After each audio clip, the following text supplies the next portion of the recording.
And I am back and I am live. Hello. Welcome to my live stream where we talk about manifestation. Today, the topic is about meditating. I'm advising you to stop meditating. Don't meditate. You don't want to do it anyway. I mean, if you don't want to do it or you've tried it and you don't like it, you don't have to meditate. The new way of manifesting is honestly through visu- visualize, visualization. Um, Visualize, and what that also translates to is living in the end. And I'm going to teach you how to do it. I'm going to tell you how to do it. I gave this advice to one of my friends not too long ago. Um, because she was wanting to know, like, how do I, you know, or she just hadn't really thought about it before. She's manifesting something in her life. She's really kind of manifesting specific person, but it wasn't looking like what she wanted it to look like. And so I asked her, I said, have you really visualized what every aspect of it looks like, or at least, what is the day to day of your life with this specific person? And I told her, I said, start looking at life from the point of view of your des- desired life personality. Who are you in that life? In a recent video I asked, who would you be if you had won the lottery? And you can apply this to any part of your life, to any manifestation. Who would I be if, you know, I was a CEO of a company? Who would I be if I was the best mom? Who would I be if I was got into Harvard? What would that life be like? Who would I be in that life once you achieve that desired life? So, what's great about asking yourself this question is you immediately start to imagine who you would be in that life. And that is the crux, the base effort, the base foundation. That is the foundation of manifestation and getting what you want, is to be able to see you already having it, to see yourself already living that life, doing things, maybe going to the car wash. What kind of car do you drive? If, say, you won the lottery, what kind of car do you drive? What does it feel like to be in that car? You could even go so far as to go out to a car dealership and take a test run in that car. Let's say it's a Bentley. What does it feel like driving behind the wheel of that Bentley? Look up interiors of Bentley cars and imagine your hands on the steering wheel, looking at the steering wheel with the Bentley logo on the steering wheel. Imagine the dials and the um the mechanics of, sitting in the car and looking at the dashboard and everything that is entailed with that. Make it really specific. um when would you be grocery shopping for yourself, or would you be shopping for furniture for your home? What kind of home would you live in? Imagine the home and be get really specific. You can even start looking up uh, really nice homes on Zillow and imagining yourself, and take the tour of the home. Look at the pictures inside the home and imagine yourself, say, in the kitchen, fixing yourself something to eat, or imagine yourself in the living room sitting watching a, I don't know, 80-inch screen TV, whatever, what does that look like? What kinds of food are you eating? What kinds of foods are in your fridge? Are you still eating cheap junk food, or are you having a more refined dining experience even at home? Are you eating something different like oh my gosh, I'm laughing because I've just been watching that show Lost. I know I'm super late to the game, but I never watched it when it came out, but I'm watching it now and I'm deep in it. And there was a scene where uh um one of the main characters, he won the lottery, and so his parents are basically living off of his lottery money. And his dad is in the kitchen fixing himself a sandwich, and it's just like like a regular, I don't know, turkey sandwich, but he put caviar on top of it. And I thought to myself, who's going to put caviar on a sandwich, like with bread and lettuce and tomato? It's so weird. But at the same time, it probably would taste good. But still, what are your eating habits if you are that person? If your goal is to win the lottery and you do, what are your eating habits? What changes? What is that like? What does that taste like? A sandwich, a turkey sandwich with caviar on top.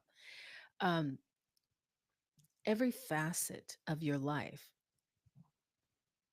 just imagine it from that point of view, the point of view of someone who's won the lottery.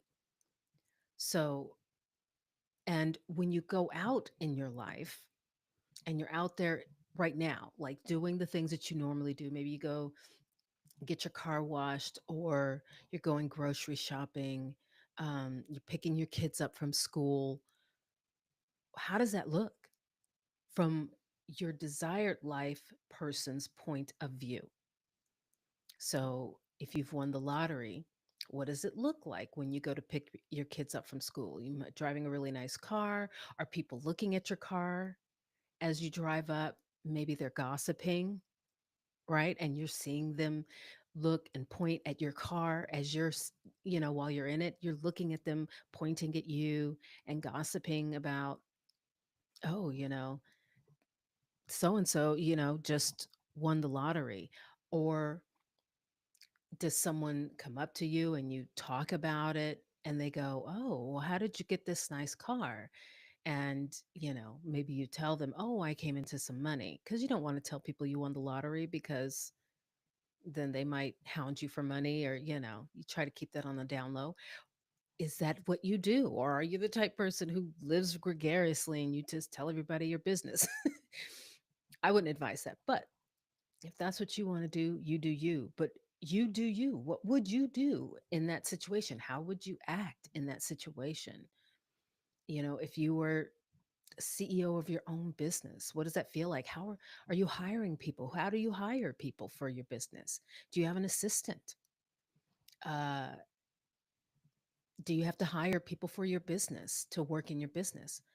Put yourself in that position and ask yourself, and live through that point of view of someone who is doing those things.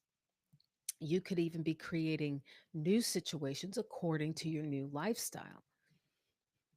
But whatever that is, you should be thinking about that and visualizing it. The more you think about it and visualize it, that's how you get your desired reality. That's how you sync up. That's how you line up with what it is that you're trying to manifest. You have to imagine from that point of view of already having it. That is how you tell the universe that you have it, that this is what I want. I'm seeing this, and this is what I'm doing as I'm going out and running my errands. This is how I'm living my life. I'm living my life from that point of view. And that is how you sync up to your desired reality. So, one of the other things that I heard from Spirit this week was, which would help you in your achieving your manifestation, is uh, the 3D reality.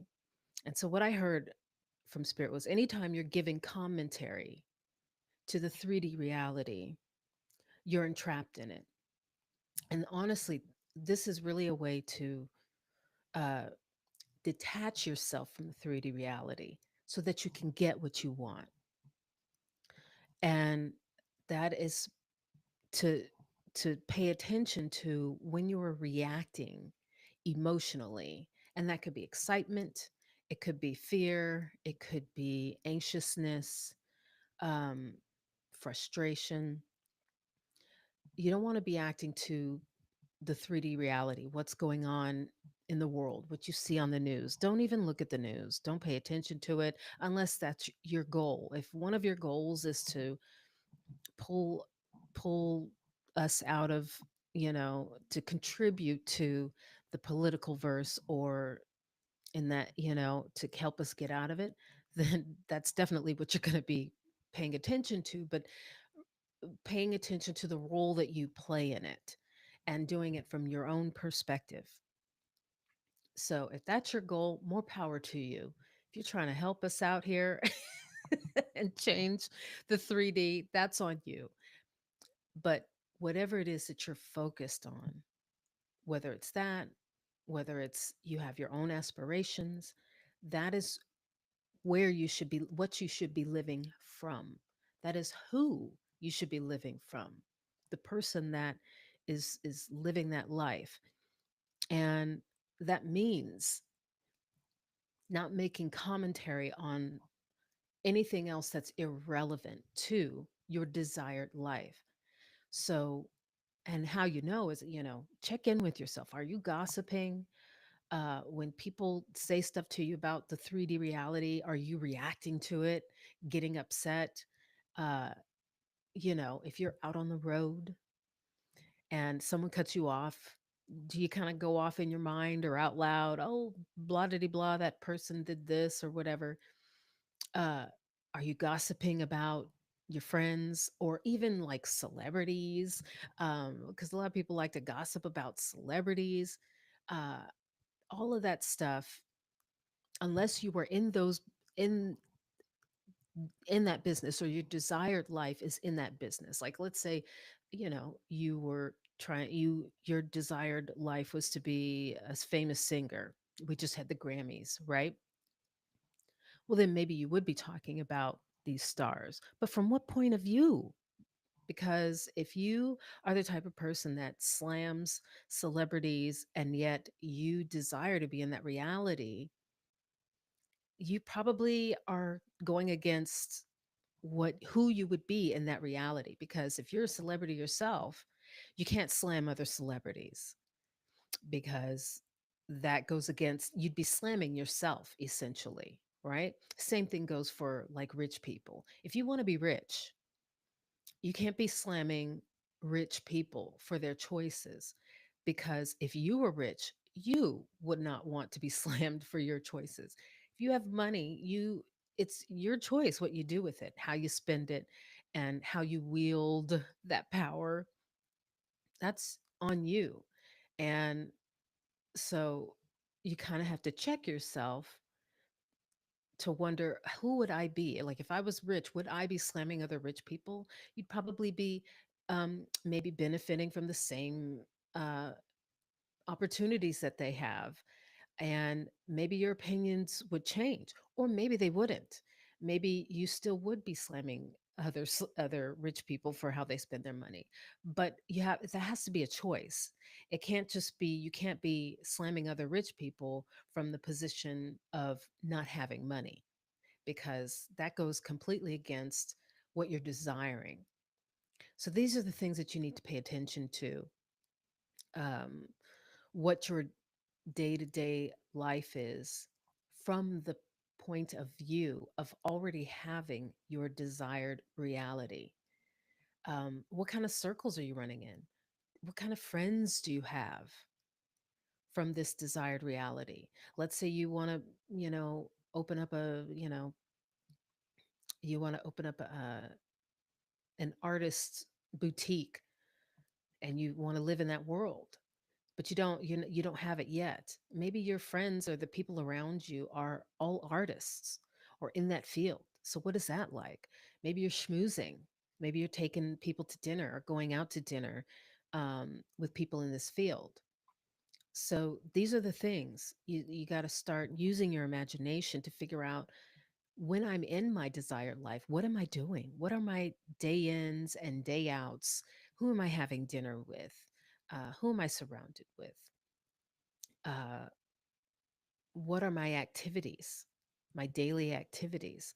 And start imagining yourself from that point of view. And even in, before you have it, like if you don't quite have it yet, but you are going out in your day. Think about that. Think about that when you're out there, when you're sitting at the cafe, maybe you go to Starbucks, you pick up your drink. Think about how you think about yourself doing it from the feeling of already having your desired reality. Are you there with friends? Are you there with an assistant? Are you in a rush because you've got to go to a business meeting? I mean, what are you actively doing in this life? And be thinking about that as you're going about your daily.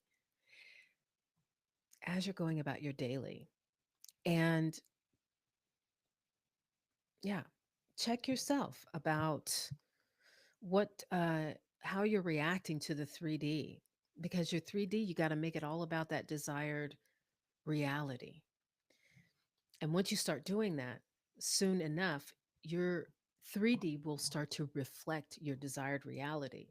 This is the key. This really is the key to getting it. And join me on this channel and let me know if you have questions about how to do that.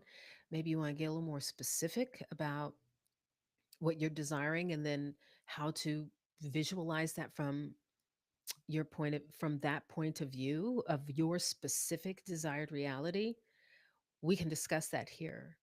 And if you're liking this content, keep watching, subscribe, hit the notification bell so that you will know when I go live, and you can ask in real time.